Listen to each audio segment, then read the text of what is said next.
Bonjour, enchanté, j'espère que tu vas bien. Je souhaite te parler d'un livre que j'adore. Comment mettre la chance de votre côté de Richard Wiseman, un psychologue anglais qui a étudié pendant 8 ans les gens chanceux et les gens malchanceux. Il a tiré plusieurs conclusions évidemment de cette étude.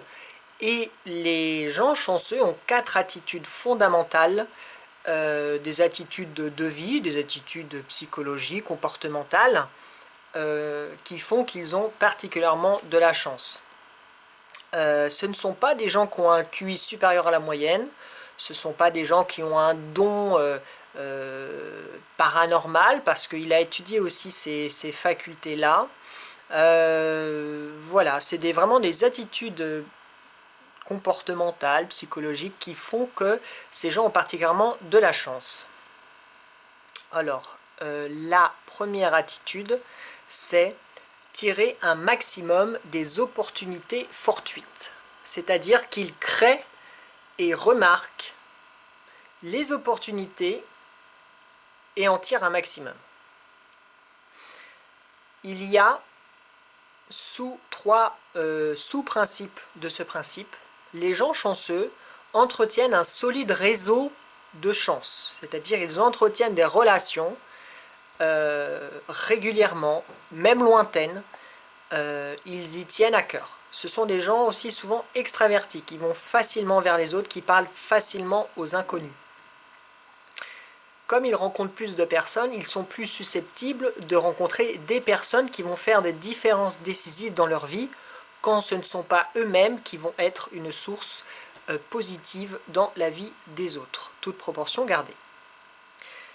Le deuxième sous-principe de cette première caractéristique, tirer un maximum des opportunités fortuites, c'est que les gens chanceux ont un rapport détendu à la réalité. Et comme ils sont calmes, détendus, ils voient mieux les choses. Ils sont moins focalisés sur leurs problèmes ou sur leurs objectifs. Ça ne veut pas dire qu'ils n'ont pas d'objectifs. Mais comme ils ne sont pas hyper focalisés, monotâches, entre guillemets, eh bien ils perçoivent mieux ce qui se passe autour d'eux. Et donc sont beaucoup plus à même de saisir les occasions. Le troisième sous-principe du premier principe des gens particulièrement chanceux, c'est qu'ils aiment les expériences nouvelles. Goûter des nouveaux produits, faire des nouvelles activités, rencontrer des nouvelles personnes. Le deuxième principe de base des gens chanceux est qu'ils écoutent leur intuition et leur instinct pour prendre des décisions fructueuses dans leur vie. Le premier sous-principe de ce principe, alors j'ai un trou, le deuxième je m'en souviens, le deuxième sous-principe c'est qu'ils cultivent, ils pratiquent des méthodes pour être plus à l'écoute de leur voix intérieure, de leur intuition, de leur instinct, la méditation par exemple. Des gens qui cultivent cette faculté. Et je vais relire le premier sous-principe car je me... Ah bah voilà, les gens chanceux écoutent leur voix intérieure. Voilà. Alors, les gens malchanceux, que Richard Wiseman a aussi eu l'occasion d'interviewer, de comprendre, de soumettre à des tests, hein. Il fait de la psychologie expérimentale, hein, Richard Wiseman. Et les gens malchanceux ont de l'intuition, mais ne l'écoutent pas. Voilà. Ensuite, le troisième principe des gens chanceux, c'est qu'ils s'attendent à avoir de la chance. Et comme ils s'attendent à avoir de la chance, eh bien, ils sont beaucoup plus entreprenants et actifs dans leurs aspirations. Donc, ils persévèrent beaucoup plus facilement face à l'échec que les malchanceux. Les malchanceux, comme ils disent « bah moi j'ai pas de chance, ça va pas marcher », bah, ils abandonnent facilement. Et les gens chanceux, comme ils s'attendent à ce que ça marche, même quand leurs chances de succès sont minces, ils persévèrent. Et comme ils persévèrent, bah, ils finissent par réussir.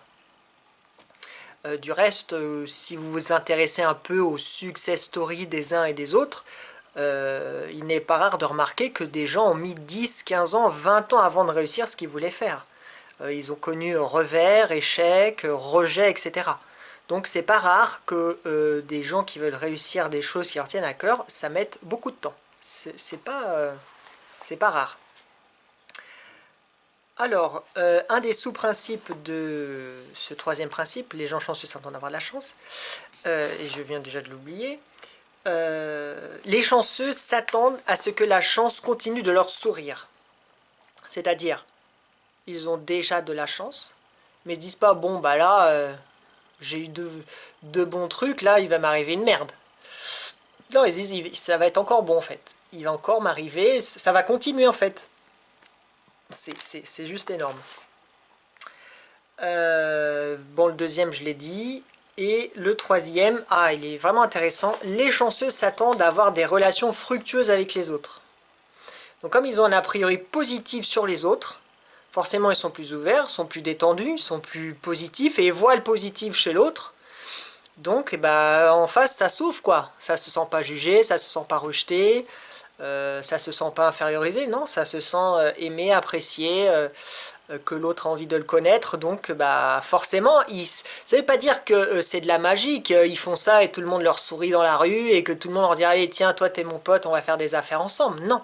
Mais comme ils ont cette attitude-là avec les gens, eh bien dans le lot des gens qu'ils croisent, il y en a bien un certain nombre qui répondent positivement à cette attitude.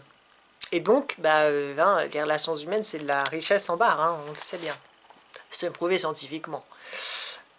La preuve. Voilà, alors, le quatrième principe, c'est que les gens chanceux transforment leur malchance en chance, transforment leur mauvais sort en chance. Un des sous-principes de ça, c'est qu'ils se comparent à pire.